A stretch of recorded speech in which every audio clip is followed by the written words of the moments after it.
Chapter 4, A Parliament of Owls. It's a very funny thing that the sleepier you are, the longer it takes about getting to bed, especially if you're lucky enough to have a fire in your room. Jill felt like she couldn't even start undressing unless she sat down in front of the fire first for a bit.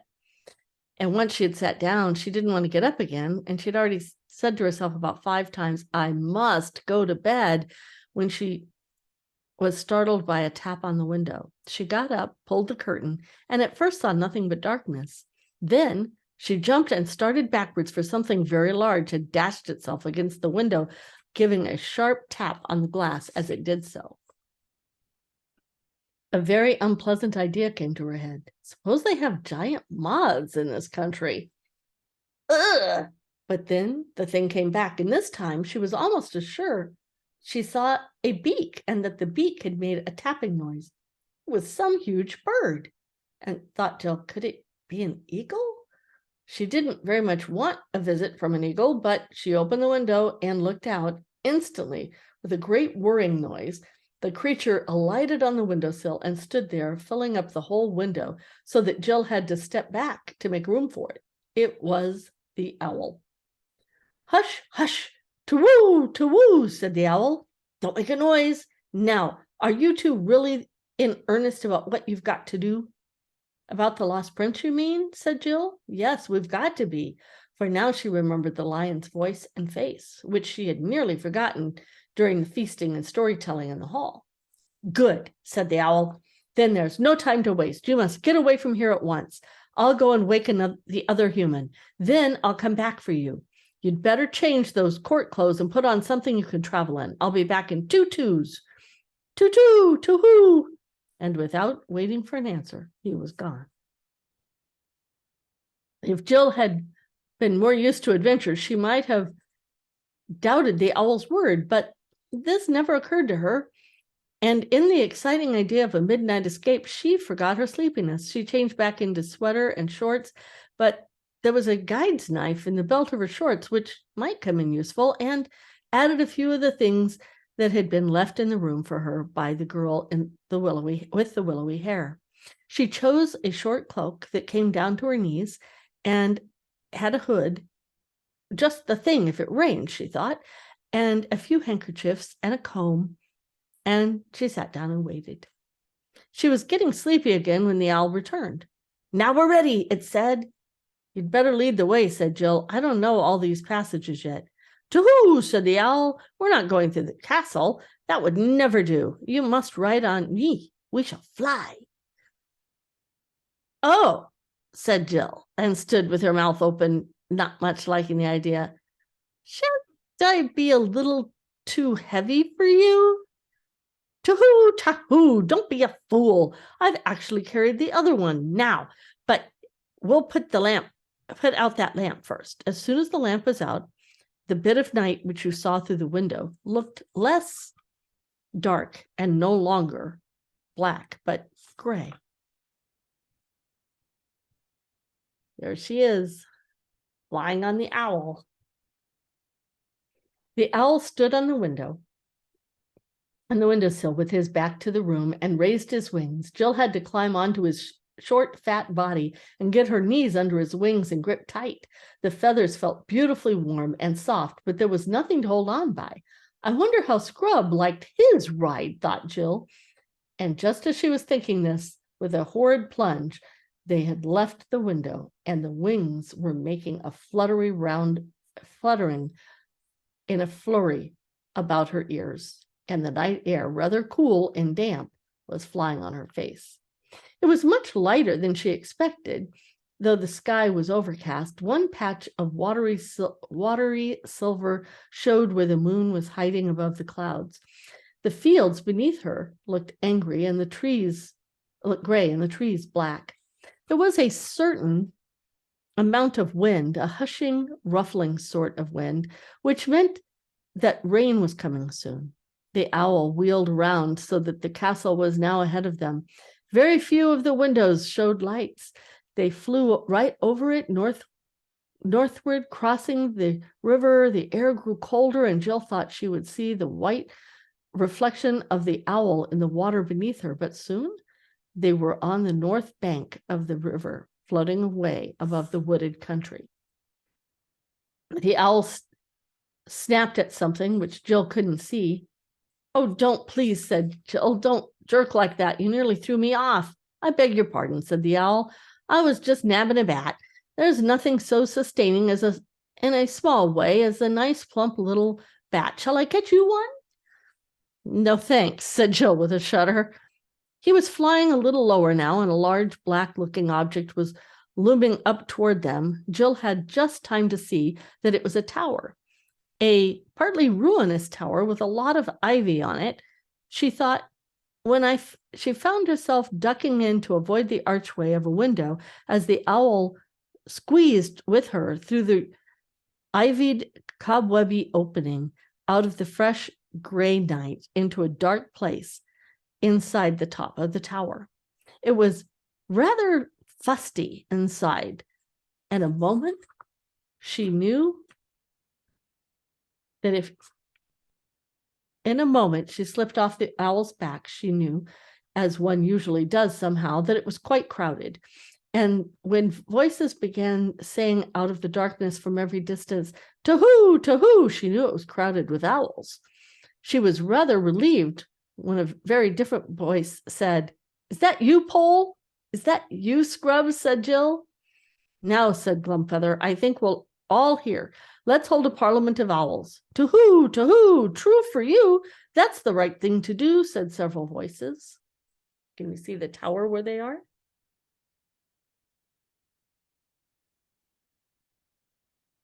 "Half a moment," said Scrub's voice. "There's something I want to say first." Do, said the owl, and Jill said, "Fire ahead." "I suppose all you chaps, owls, I mean," said Scrub, "I suppose you all know that King Caspian X in his young days sailed to the eastern end of the world. Well, I was with him on that journey, and Reepicheep the Mouse and Lord Drury-Inn and all of them. I know it sounds hard to believe, but people don't grow old in our world at the same speed as they do in yours. And what I want to say is this, that I am the king's man, and if this Parliament of Owls is any sort of plot against the king, I'm having nothing to do with it." To-hoo, we're all the king's owls too," said the owls. "What's it all about then?" said Scrub. "It's only this," said Glumfeather, "that if the Lord Regent, the dwarf Trumpkin, hears you are going to look for the lost prince, he won't let you start. He'll keep you under lock and key sooner." "Great Scott," said Scrub, "you don't mean that Trumpkin is a traitor? I used to hear a lot about him in the old days. At sea, Caspian was a king. I mean, trusted him absolutely." "Oh, no," said the voice. "Trumpkin's no traitor, but more than 30 champions, knights, centaurs, good giants, and the sort have at one time or another set out to look for the lost prince, and none of them has ever come back. And the last time the king said he was not going to have all these bravest Narnians destroyed in the search for his son, and now nobody is allowed to go." "But surely he'd let us go," said Scrub, "when he knew who I was and who had sent me." "Sent both of us," put in Jill. "Yes," said Glumfeather. "I think very likely he would, but the king's away and Trumpkin will stick to the rules. He's as true as steel, but he's a dwarf as his post and very peppery. You could never make him see that this might be the time for making an exception to the rule." "You might think he'd take some notice of us because we're owls and everyone knows how wise owls are," said someone else, "but he's so old now he'd only say, 'You're a mere chick. I remember when you were just an egg. Don't come trying to teach me, sir, crabs and crumpets.'" This owl imitated Trumpkin's voice rather well, and there were sounds of owlish laughter all around. The children began to see that the Narnians all felt about Trumpkin as people feel at school about some crusty teacher, when everyone is a little afraid of and everyone makes fun of and nobody really dislikes. How long is the king going to be away? Said Scrub. If we only knew, said Glumfeather. You see, there's been a rumor lately that Aslan himself has been seen in the islands and in Terabenthia, I think it was, and the king said he would make one more attempt before he died to see Aslan face to face again and ask his advice about who is to be king after him. But we're all afraid that if he doesn't meet Aslan in Trebenthia, he'll go on east and to the Seven Isles and Lone Island and on and on. He never talks about it, but we all know he's never forgotten the voyage to the world's end. And I'm sure in his heart of hearts, he wants to go there again. Then there's no good waiting for him to come back, said Jill. No, no good, said the owls. Oh, what a to-do. If only you two had known and spoken to him at once. He'd have arranged everything, probably given you an army as to go with you in search of the prince. Jill kept quiet at this and hoped Scrub would be sporting enough not to tell the owls why this hadn't happened. He was, or very nearly. That is, he only muttered under his breath, well, it wasn't my fault, before saying anything aloud. Very well, we'll have to manage without it, but there's just one thing more I want to know. If this Owl's Parliament, as you call it, is all fair and above board and means no mischief, why does it have to be so jolly secret, meeting in the ruin of in the dead of night and all that? To who's? Hooted several owls. Where should we meet? Why would we meet why would anyone meet except at night? You see, replied Glumfeather, most of the creatures of Narnia have such unnatural habits. They do things by day in broad daylight, sunlight, when everyone ought to be asleep. And as a result, at night, when they're so blind and stupid that you can't get a word out of them. So we owls got into the habit of meeting in sensible hours on our own when we want to talk about things. I see, said Scrub. Well, now let's get on. Tell us about the lost prince. Then an old owl, not Glumfeather, related the story. About 10 years ago, it appeared when Rilian was the son of Caspian, was a very young knight. He rode with the queen, his mother, on a May morning to the northern parts of Narnia. They had many squires and ladies with them, and all wore garlands of fresh leaves on their heads and horns on their sides, but they had no hounds with them, for they were maying, not hunting. And in the warm part of the day, they came to a pleasant glade where a fountain flowed freshly out of the earth, and there were dismounted and ate and drank and were merry. After the time, the queen fell asleep, and they spread cloaks for her on the grassy bank. But Prince Rilian, with the rest of the party, went a little way from her, that their tales and laughter might not wake her. And so presently a great serpent came out of the thick wood and stung the queen on her hand. All heard her cry out and rushed toward her, and Rilian was first to her side.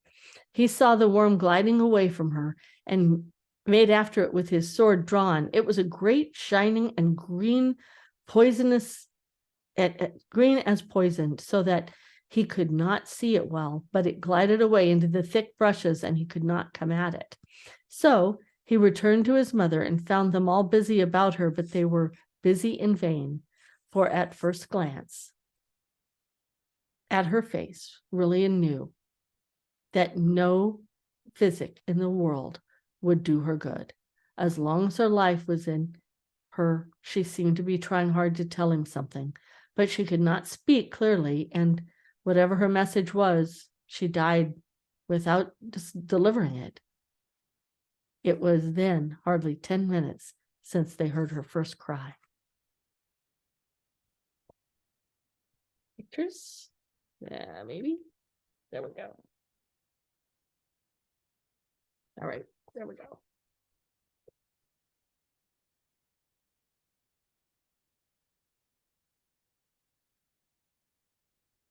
They carried the dead queen back to Ch4, where she was bitterly mourned by Rilian and by the king and by all Narnia. She had been a great lady, wise, gracious, happy. King Caspian's bride when he had brought her home from the eastern end of the world, and men said that the blood of the stars flowed in her veins. The prince took his mother's death very hard, as well he might. After that, he was always riding to the north on the northern marches of Narnia, hunting for the venomous worm to kill it and be avenged. No one remarked much on this, though the prince came home from those wanderings looking tired and distraught. But about a month after the queen's death, someone said they could see a change in him. There was a look in his eyes of a man who has seen visions and thought he would be out all day. Though he would be out all day, his horse did not bear signs of hard riding. His chief friend among other old country courtiers was the Lord Durian, who had been his father's captain, and on that great voyage to the east in that part of the world. One evening, Durian said to the prince, "Your Highness must soon give over seeking the worm. There is no true vengeance on a witless creature and a witless brute, and as there might be on a man. You weary yourself in vain." The prince answered him, "My lord, I have almost forgotten the worm these 7 days." Durian asked him why. If that were so, he rode so continually to the northern woods. "My lord," said the prince, "I have seen there the most beautiful thing that was ever made." "Fair prince," said Durian, of your country, of your courtesy, let me ride with you tomorrow, that I may see this fair thing. "With a good will," said Rilian. Then in good time on the next day, they saddled their horses and rode a great gallop into the northern woods and alighted at the same fountain where the queen got her death. Durian thought it strange that the prince should choose this place of all places to linger in. And there they rested until it came high noon. And at noon, Durian looked up and saw the most beautiful lady he'd ever seen. And she stood at the north side of the fountain and said no word, but beckoned to the prince with her hand as if she bade him come to her. And she was tall and great, shining and wrapped in a thin garment as green as poison. And the prince stared at her like a man out of his wits. But suddenly the lady was gone. Durian knew not where. And they too returned to Ch4. It struck in Durian's mind that this shining green woman was evil. Durian doubted very much whether he ought to tell of his adventure to the king, but he had little wish to be a blab and a talebearer, and so he held his tongue. But afterwards he wished he had spoken. For the next day Prince Rilian rode out alone. That night he came not back, and from that hour no trace of him was ever found in Narnia, nor any of the neighboring lands, and neither his horse, nor his hat, nor his cloak, nor anything else was ever found. Then Durian, in a bitterness of his heart, went to Caspian and said, "Lord King, slay me speedily as a great traitor, for by my silence I have destroyed your son." And he told him the story. Then Caspian caught up the battle axe and rushed upon Lord Durian to kill him, but Durian stood still as a stock for the death blow. But when the axe was raised, Caspian suddenly threw it away and cried out, "I have lost my queen and my son. Shall I lose my friend also?" And he fell upon the Lord Durian's neck and embraced him, and they both wept, and their friendship was not broken. Such was the story of Rilian, and when it was over, Jill said, "I bet that serpent and that woman were the same person." "True, true, we think the same as you," hooted the owls. "But we don't think she killed our prince," said Glumfeather, "because no bones." "We know she didn't," said Scrub. "Aslan told Pole that he was still alive somewhere." That almost makes it worse, said the oldest owl. It means she has some use for him and some deep scheme against Narnia. Long, long ago, at the very beginning, a white witch came out of the north and bound our land with snow and ice for 100 years. And we think this may be some of the same crew. Very well, then, said Scrub. Pole and I have got to find the prince. Can you help us? Have you any clue, you two? Said Glumfeather. Yes, said Scrub. We know we've got to go north, and we know we've got to reach the ruins of the giant city. At this time, there was a great to-wooing than ever, and noises of birds shifting on their feet and ruffling their feathers, and then all of the owls started speaking at once. They all explained how very sorry they were that they themselves could not go with the children on their search for the lost prince. You'd want to travel by day, and we'd want to travel by night, they said. It wouldn't do. One or two of the owls added that even here in the ruined tower isn't nearly as dark as it had been when they began, and the parliament had been going on quite long enough. In fact, the more mention of a journey to the ruined city of the giants seemed to have dampened the spirits of those birds. But Glumfeather said, if they want to go that way into Edensmore, we must take them to one of the Marshwiggles. They're the only people who can help them much. True, do, said the owls. Come on then, said Glumfeather. I'll take one. Who'll take the other? It must be done tonight. I will, as far as the Marshwiggles, said the other owl. Are you ready? Asked Glumfeather to Jill. I think Pole's asleep, said Scrub. And that's the end of chapter 4.